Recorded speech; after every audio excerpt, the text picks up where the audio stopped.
Hello everyone, you are most welcome to the class. This is Rupali Dubey और आज हम मध्य प्रदेश के अप्रैल मंथ के करंट अफेयर को डिस्कस कर रहे हैं।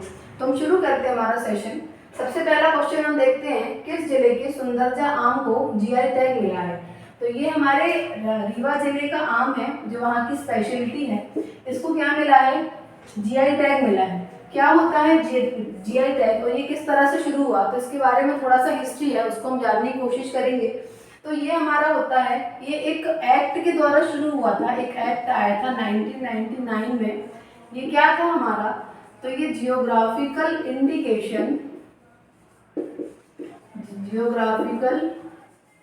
Indication of goods. मतलब हमारा किसी भी एक पर्टिकुलर ज्योग्राफिकल रीजन की कोई स्पेशलिटी हो, कोई स्पेशल चीज है जो केवल वही मिलती है, उसको चिन्हित करने के लिए और उसको प्रोत्साहित करने के लिए एक भारत सरकार ने एक्ट लाया था, जिसको हम क्या बोलते हैं? Geographical indication of goods registration and protection. ये हमारा एक्ट आया था 1999 में। अब हम यदि इसको और पढ़ें तो 2003 से ये एक्ट हमारा लागू हुआ था। आपको एग्जाम में क्वेश्चन पूछे कि ये एक्ट कब आया था, तो 1999 में आया था। ये एक्ट प्रभावी कब हुआ या प्रभाव में कब आया, तो ये हमारा 2003 में प्रभाव में आया। अब यदि हम देखें कि इस एक्ट के द्वारा सबसे पहले जीआई टैग किसको दिया, तो सबसे पहला जो हमारा जीआई टैग था वो हमारे दार्जिलिंग की चाय को दिया गया था। दार्जिलिंग की चाय को क्या मिला था? जीआई टैग मिला था। ये हमारा कब मिला था? तो ये 2004 में मिला था। इतनी चीजें आपको इसके बारे में बहुत ही बेसिक सी इन्फॉर्मेशन है। यदि हम बार बार याद करते रहते हैं कि ये इसको जीआई टैग मिला, उसको जीआई टैग मिला, तो एटलीस्ट हमें ये पता होना चाहिए कि कहाँ से शुरू हुआ ये सब। तो ये हमने यहाँ पे इतनी चीजें देख ली। अब यदि हम यहाँ पे एमपी की बात करें कि एमपी में सबसे पहले जीआई टैग किसको मिला, तो हमारे मध्य प्रदेश में सबसे पहले जीआई टैग मिला था चंदेरी साड़ी को। कहाँ मिलती हैं ये? तो ये अशोकनगर जिले में मिलती हैं और इसको जीआई टैग मिला था हमारा 2005 में। तो कम से कम एटलीस्ट पहला हम यहाँ पे याद करके चले कि भारत में सबसे पहले जीआई टैग किसको मिला, तो हमारे दार्जिलिंग की चाय को मिला। और मध्य प्रदेश की जीआई टैग की बात करें तो हमारी चंदेरी साड़ियों को मिला। कब मिला? 2004 में मध्य प्रदेश को पहला जीआई टैग मिला, 2005 में और 2004 में भारत को पहला जीआई टैग मिला। और ये इसकी थोड़ी सी हिस्ट्री है, बहुत ही बेसिक सी इन्फॉर्मेशन है, इसको आप यहाँ पे याद कर सकते हैं। नेक्स्ट क्वेश्चन हम देखते हैं, नीमच मेडिकल कॉलेज का नाम बदलकर क्या रख दिया गया। तो हमारे नीमच मेडिकल कॉलेज का नाम बदलकर रख दिया है वीरेंद्र कुमार सकलेचा मेडिकल कॉलेज। इसको रख दिया है Virendra Kumar Sakalecha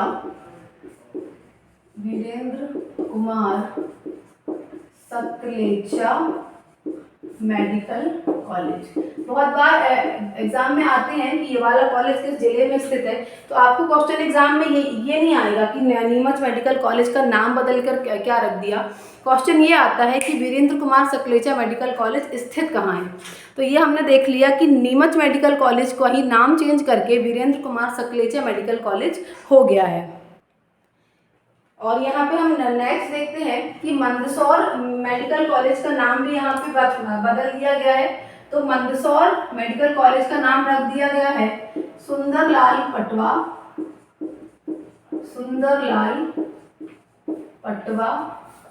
medical college. Mandsaur medical college का नाम बदलकर रख दिया है Sundarlal Patwa medical college. Next और एक नाम बदला है, तो हमारे रतलाम मेडिकल कॉलेज का नाम बदलकर भी हमारा रख दिया है डॉक्टर लक्ष्मी नारायण पांडे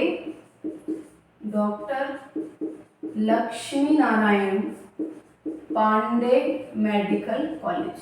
इतनी चीजें आपको यहाँ पे याद रखनी।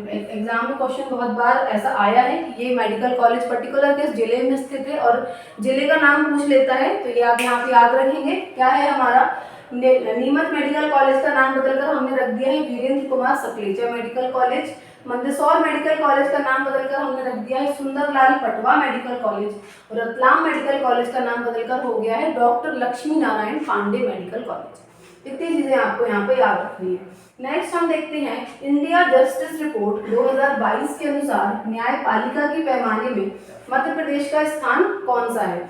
तो हमारा जो इंडिया जस्टिस रिपोर्ट है 2022 की, इसमें हमारे मध्य प्रदेश का न्याय पालिका के पैमाने में स्थान है 8वां।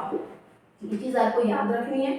जितनी भी रिपोर्ट है जो भी हमारा भारत जारी करता है हर एक राज्य के लिए, वो आपको यहाँ पे याद करनी होती है।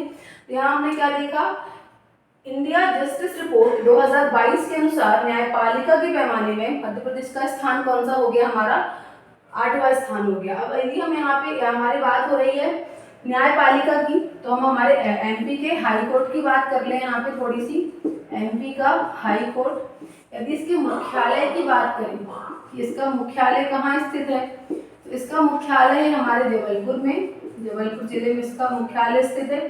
स्थापना कब हुई थी, तो 1 नवंबर 1956 को, मतलब जब हमारा मध्य प्रदेश का गठन हुआ था तभी हमारे जबलपुर के हाई कोर्ट का भी गठन हुआ था, या मध्य प्रदेश के हाई कोर्ट का गठन भी हुआ था, जिसका मुख्यालय हमारे जबलपुर में स्थित है।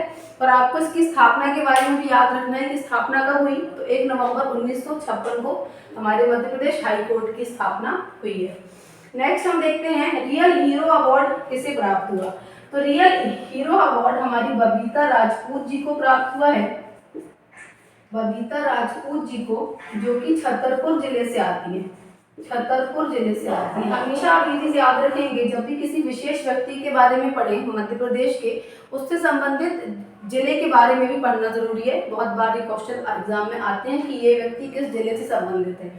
तो हमारा क्वेश्चन क्या था कि रियल हीरो अवार्ड किसे प्राप्त हुआ, तो हमने क्या देखा कि बबीता राजपूत जो कि हमारे छतरपुर जिले से आती हैं, इन्हें रियल हीरो अवार्ड प्राप्त हुआ है। नेक्स्ट हम देखते हैं जल प्रहरी अवार्ड किसे प्राप्त हुआ, तो ये मनीषा राजपूत जी को प्राप्त हुआ है, मनीषा राजपूत, ये हमारी भिंड जिले से आती है। किस जिले से आती हैं, तो ये भिंड जिले से आती है। ये दोनों चीजें यहाँ पे याद रखनी है। नेक्स्ट हम देखते हैं युवा पोर्टल किस सरकार के द्वारा शुरू किया गया, तो ये हमारे मध्य प्रदेश सरकार के द्वारा शुरू किया गया है। जैसा कि हम जानते हैं कि अभी मध्य प्रदेश में युवाओं को लेके बहुत सारी नीतियां आई हैं, बहुत सारी योजनाएं आई हैं, तो उसी का एक हिस्सा है हमारा युवा पोर्टल, जो मध्य प्रदेश सरकार के द्वारा शुरू किया गया है। नेक्स्ट हम देखते हैं करौंदी ग्राम का नाम बदलकर क्या कर दिया। तो जो हमारा करौंदी है, ये पहले चीज तो याद रखो कि स्थित कहाँ है, तो हमारे कटनी जिले की एक तहसील है, कटनी जिले की तहसील है ढीमर खेड़ा, वहां पर हमारा ग्राम स्थित है करौंदी, जिसका हमने नाम बदलकर राम मनोहर लोहिया गांव कर दिया है, राम मनोहर लोहिया ग्राम। अब क्यों किया, क्या जरूरत थी एक छोटे से गांव का नाम चेंज करने की। तो जो हमारा करौंदी है, ये हमारे भारत का भौगोलिक केंद्र बिंदु है ना, आपको याद रखना है। जो करौंदी है ये भारत का भौगोलिक केंद्र बिंदु यहाँ पर स्थित है, इसलिए ग्राम हमारा महत्वपूर्ण है। आपको क्वेश्चन ये आ जाए कि करौंदी किस जिले में स्थित है, तो आप याद रखेंगे कटनी। करौंदी क्यों जरूरी है, तो हमारा भारत का भौगोलिक केंद्र बिंदु है, इसका नाम बदलकर हमने क्या कर दिया है, राम मनोहर लोहिया गांव इसका नाम कर दिया है। इतनी चीजें आपको यहाँ पर देखनी है। नेक्स्ट देखते हैं नेक्स्ट हमारा क्या है, 52वां अखिल भारतीय महापौर परिषद सम्मेलन कहाँ पर हुआ है। तो हमारा 52वां अखिल भारतीय महापौर सम्मेलन हुआ है हमारे बुरहानपुर जिले में। कहाँ हुआ है, बुरहानपुर जिले में। बुरहानपुर जिले को हम ये चीज याद रखेंगे, इसको हम अपने एमपी के दक्षिण का प्रवेश द्वार बोलते हैं। और बुरहानपुर में असीरगढ़ का किला स्थित है। क्या स्थित है, असीरगढ़ का किला स्थित है बुरहानपुर में। नेक्स्ट हम देखते हैं देश का पहला ह्यूमन कैपिटल बैंक कहाँ पर बना है। हमें देखना है देश का पहला ह्यूमन कैपिटल बैंक, तो इसको हम याद रखेंगे। ये हमारा बना है शाहजहाँपुर जिले में। कहाँ बना है, तो ये हमारे शाहजहाँपुर जिले में बना है। याद रखेंगे शाहजहाँपुर हमारा उज्जैन संभाग में आता है। कहाँ आता है, उज्जैन संभाग में आता है। नेक्स्ट हम देखेंगे मैनेजमेंट इफेक्टिवनेस इवैल्यूएशन की रिपोर्ट के अनुसार देश के सर्वश्रेष्ठ टाइगर रिजर्व में दूसरा स्थान किसका है? तो ये हमारे सतपुड़ा टाइगर रिजर्व का है। सतपुड़ा टाइगर रिजर्व का इसमें स्थान दूसरा है। ये चीज हमें याद रखना है किसमें है, तो ये हमारा मैनेजमेंट इफेक्टिवनेस इवैल्यूएशन की रिपोर्ट, जो देश के सर्वश्रेष्ठ टाइगर रिजर्व के बारे में रिपोर्ट जारी हुई थी, उसमें हमारे मध्य प्रदेश के सतपुड़ा रिजर्व को दूसरा स्थान प्राप्त हुआ है। हम याद रखेंगे कि स्थित कहाँ है, तो ये हमारे होशंगाबाद जिले में स्थित है। ये हमारे नर्मदापुरम जिले में स्थित है, जिसका पुराना नाम होशंगाबाद हुआ करता था, वर्तमान नाम इसका क्या है? नर्मदापुरम है। और ये नर्मदापुरम संभाग में ही आता है। सतपुड़ा टाइगर रिजर्व की यदि हम बात करें, इसकी स्थापना की यदि हम बात करें, तो मैंने पहले भी बताया हुआ है, और आपको सारे कम से कम मध्य प्रदेश के जितने भी नेशनल पार्क हैं, जितने भी स्पेशली टाइगर रिजर्व हैं, उनकी स्थापना और उनमें टाइगर प्रोजेक्ट कब शुरू हुआ, उसको आपको याद होना बहुत ज़रूरी है। तो हमने क्या देखा, हमारा सतपुड़ा टाइगर रिजर्व की स्थापना की यदि हम बात करें, तो 1981 में इसकी स्थापना हुई थी। और इसमें हम टाइगर प्रोजेक्ट की बात करें कि प्रोजेक्ट टाइगर यहाँ पे कब शुरू हुआ, या इनका संरक्षण यहाँ कब से शुरू हुआ, तो ये हमारा 1999 से यहाँ पे प्रोजेक्ट टाइगर शुरू हुआ था। नेक्स्ट हम देखते हैं नव प्रवर्तन महोत्सव कहाँ पर शुरू हुआ, तो ये हमारे भोपाल में हुआ है, नव प्रवर्तन महोत्सव। चलिए नेक्स्ट देखते हैं, ऑर्लियंस मास्टर्स बैडमिंटन खिताब 2023 किसने जीता है, तो ये हमारे प्रियांशु जी ने जीता है। प्रियांशु का पूरा नाम, एक सेकेंड, प्रियांशु जी का पूरे नाम का इनका देख लेंगे हम। इनका पूरा नाम है प्रियांशु रजावत। और ये हमारे धार जिले से आते हैं। कहाँ से आते हैं? धार जिले से आते हैं। आपको स्पेशली खिलाड़ियों के धार जिले का नाम भी यहाँ पे मेंशन करना बहुत ज़रूरी हो जाता है, और एग्जाम में बहुत बार क्वेश्चन इससे आया भी है। नेक्स्ट हम देखते हैं, नेशनल अचीवमेंट सर्वे शिक्षा की गुणवत्ता में मध्य प्रदेश का स्थान कौन सा है, तो ये हमारे मध्य प्रदेश का 5वां स्थान है। क्या है? 5वां स्थान है। नेशनल अचीवमेंट सर्वे शिक्षा की गुणवत्ता, मतलब हमारे मध्य प्रदेश की वो शिक्षा की जो गुणवत्ता है, उसमें भारत में हम 5वें स्थान पर आते हैं। नेक्स्ट हम देखते हैं, डॉक्टर भीमराव अंबेडकर म्यूजियम कहाँ पर बन रहा है, तो ये बन रहा है हमारे सागर जिले में। कहाँ बन रहा है? सागर जिले में बन रहा है। अब जैसा कि हम जानते हैं कि भीमराव अंबेडकर बहुत ही महत्वपूर्ण पर्सनालिटी है हमारी, तो हम भीमराव अंबेडकर जी के बारे में कुछ चीज़ें जानने की कोशिश करेंगे यहाँ पे। सबसे पहले तो हम देख लेंगे कि इनका जन्म कब हुआ, तो इनका जन्म हुआ था 14 अप्रैल को। कहाँ हुआ था? महू में हुआ था। और ये हमारे महू का नाम है, महू का नाम बदलकर हमने रख दिया है भीमराव अंबेडकर नगर। ये चीज़ें आपको यहाँ पे याद रखनी है कि महू का नाम बदलकर भीमराव अंबेडकर नगर हो गया है। नेक्स्ट हम ये चीज़ याद रखेंगे, सॉरी यहाँ पे ईयर लिखा, 14 अप्रैल 1891। एक सेकेंड इसको चेक कर लूँ। 14 अप्रैल 18, हाँ सही है, 14 अप्रैल 1891 को इनका जन्म हुआ था। कहाँ हुआ था? महू में, जो कि मध्य प्रदेश में स्थित है। इसलिए महू का नाम बदलकर डॉक्टर भीमराव अंबेडकर नगर हमने रख दिया है। इनकी मृत्यु की यदि हम बात करें, तो इनकी मृत्यु हुई थी 1956 में। 1956 में। और 14 अप्रैल को हम इनकी जयंती भी मनाते हैं। क्या करते हैं? हम इनकी जयंती भी मनाते हैं। और इनका जो म्यूजियम बन रहा है, जैसे कि हमारा क्वेश्चन था, जिनका म्यूजियम बन रहा है वो बन रहा है हमारे सागर जिले में। इतनी चीजें यहाँ पे हम देख लेंगे। नेक्स्ट हम देखते हैं, कलांजलि कला महोत्सव कहाँ पे आयोजित हुआ है, तो ये हमारे भोपाल जिले में आयोजित हुआ है, कलांजलि कला महोत्सव। नेक्स्ट हम देखते हैं, एमपी की पहली हाईटेक फ्लोरिकल्चर नर्सरी कहाँ पर बनाई जा रही है, तो ये हमारे ग्वालियर जिले में बनाई जाती है। इतना आपको यहाँ पे याद रखना है। थोड़े से क्वेश्चन और इसके बचे हैं, उनको भी हम यहाँ पे देख लेंगे। देखते हैं आगे। नेक्स्ट है हमारा यूनेस्को की सब रीजनल कॉन्फ्रेंस कहाँ पर हुई है? तो ये हमारी है हमारे भोपाल जिले में। यूनेस्को की सब रीजनल कॉन्फ्रेंस कहाँ हुई है? तो ये हमारे भोपाल जिले में हुई है। नेक्स्ट हम देख रहे हैं एमपी की सुषमा पटेल भारत की पहली दृष्टिबाधित टीम की कप्तान बनी है, वे किस जिले से हैं? तो पहली चीज तो आपको ये याद रखनी है कि सुषमा पटेल हमारी कहाँ की हैं? एमपी की हैं, और ये भारत की पहली दृष्टिबाधित टीम की क्या है? कप्तान है। इस क्वेश्चन में ही दो तीन छुपे हुए हैं, क्वेश्चन छुपे हुए हैं। नेक्स्ट हम देखते हैं ये किस जिले से हैं? तो ये हमारे दमोह जिले से आती हैं। दमोह जिले से इनका संबंध है। एक चीज और यहाँ पे याद रखेंगे, इस टीम की जो कोच है वो भी हमारी एमपी की हैं।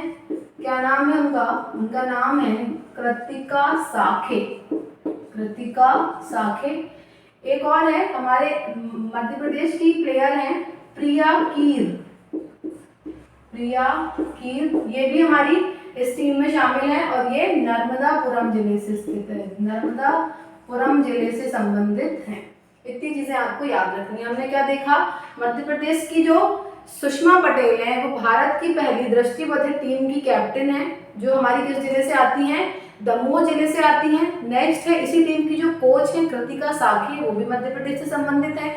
इसी टीम की एक प्लेयर है प्रिया कीर, वो भी इस टीम में खेलती हैं और वो हमारे किस जिले से आती हैं? तो नर्मदापुरम जिले से वो आती हैं। नेक्स्ट हम देख रहे हैं मिलिट प्रोसेसिंग यूनिट। तो मिलिट प्रोसेसिंग यूनिट कहाँ पर बनी है? तो ये हमारे नीमच जिले में बनी है। कहाँ बनी है? नीमच जिले में बनी है। इसको मैं हटा देती हूँ, आप इसको याद रखिए। ये किस जिले से आती है? दमोह से। ये चीजें भी आपको याद रखनी है। जगह ही कमी कांड इसको हटा रही हूँ। जितनी चीजें मैं बोल रही हूँ आपको एक एक चीज यहाँ पे याद रखनी है, क्योंकि हम करंट को जीएस से कनेक्ट करके भी पढ़ते हैं तो कहीं ना कहीं हमारा जीएस भी स्ट्रॉन्ग होगा और करंट तो होगा ही। नेक्स्ट हम देख रहे हैं एलिगेटर गार फिश एमपी में कहाँ पाई गई? तो ये हमारी जो फिश है ये राजा भोज तालाब में पाई गई है। राजा भोज तालाब में हमारा वेटलैंड है। हमने पिछली क्लास में डिस्कस किया था ना कि क्या होते हैं वेटलैंड, कहाँ से शुरुआत हुई। तो हमारा जो एलिगेटर गार फिश है जो हमारे मध्य प्रदेश में कहाँ पर मिली है? राजा भोज तालाब में मिली है। और ये बेसिकली कहाँ की है? तो बेसिकली साउथ अमेरिका में पाई जाती है। बेसिकली कहाँ पे मिलती है? तो बेसिकली साउथ अमेरिका में ये पाई जाती है। नेक्स्ट हम देखते हैं राज्य संरक्षित इमारत घोषित गोदड़ देव मंदिर किस जिले में स्थित है? तो ये हमारे छिंदवाड़ा जिले में स्थित है। कहाँ स्थित है? छिंदवाड़ा जिले में। हमारा जो छिंदवाड़ा जिले का गोदड़ देव मंदिर है उसको राज्य संरक्षित इमारत हमने अभी घोषित किया है, जो कि हमारे छिंदवाड़ा जिले में स्थित है। अब यदि हम यहाँ देख लें कि इसकी स्थापना किसने कराई, तो इसकी स्थापना कराई थी राष्ट्रकूट शासक कृष्ण थर्ड ने। ये आपको यहाँ पे याद रखना है। राज्य संरक्षित हमने इसको घोषित किया है। मंदिर कहाँ स्थित है? छिंदवाड़ा में। स्थापना किसने कराई? तो कृष्णदेव तृतीय ने। किस वंश के शासक थे? तो राष्ट्रकूट शासक थे। पिछली क्लास में जब हमने मध्य प्रदेश के हिस्ट्री के एमसीक्यू किए हुए हैं तो मैंने आपको बहुत सारे वंशों के बारे में पढ़ाया था। आई होप आपको वो क्लास अच्छी लगी होगी। यदि आप और चाहते हैं उस तरह की क्लासेस तो आप मुझे बताइए, मैं और भी उसकी क्लासेस लाना चाहती हूँ, क्योंकि प्रेजेंट में मध्य प्रदेश की हिस्ट्री से बहुत ज़्यादा प्रश्न आते हैं और हिस्ट्री इतनी ब्रीफ में हम नहीं पढ़ पाते हैं। तो हम कोशिश कर रहे हैं कि हम कुछ प्रश्न उठाएं, उन प्रश्नों का डिस्क्रिप्शन देखें तो हमारे काफ़ी सारे टॉपिक वहाँ से क्लियर हो जाएंगे। नेक्स्ट हम देखते हैं कुमार गंधर्व महोत्सव कहाँ पर हुआ है? तो ये हमारा हुआ है देवास जिले में। कहाँ हुआ है? देवास जिले में कुमार गंधर्व महोत्सव हुआ है।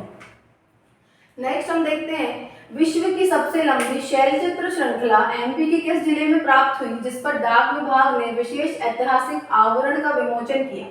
तो देखो इसको बहुत इंपॉर्टेंटली पढ़ना है आपको, और मैं चाहूंगी कि यहाँ एक बार पढ़ने के बाद आप इसको एक बार इसके बारे में रिसर्च करके भी पढ़ें, क्योंकि ये विश्व की सबसे लंबी शैलचित्र श्रृंखला है जो मध्य प्रदेश में मिली है। अब हम देख लेते हैं किस जिले में मिली है। तो ये मंदसौर जिले में मिली है, जो कि हमारे गांधी सागर जो हमारा डैम है, जो परियोजना है, उसके आसपास ये शैलचित्र श्रृंखला हमें प्राप्त हुई है। तो बेसिकली हम याद रखेंगे कि कहाँ मिली है, हमारे मंदसौर में मिली है। और इसका नाम क्या है, तो चतुर्भुज नाला शैलचित्र, चतुर्भुज नाला शैलचित्र। ये आपको यहाँ पे याद रखना है कि ये विश्व की सबसे लंबी शैलचित्र श्रृंखला है, मंदसौर जिले से मिली है। इसका नाम क्या है, चतुर्भुज नाला शैलचित्र श्रृंखला इसका नाम है। इतनी चीजें हम यहाँ पे देख लेंगे। इसके साथ हमारा अप्रैल मंथ का करंट अफेयर यहाँ पे खत्म हो रहा है। इसके बाद की वीडियो में और जल्दी जल्दी लाने की कोशिश करूंगी। आप अपना सपोर्ट इसी तरह से हम पर बनाए रखें, पढ़ते रहें और रिवीजन करते रहें। Thank you.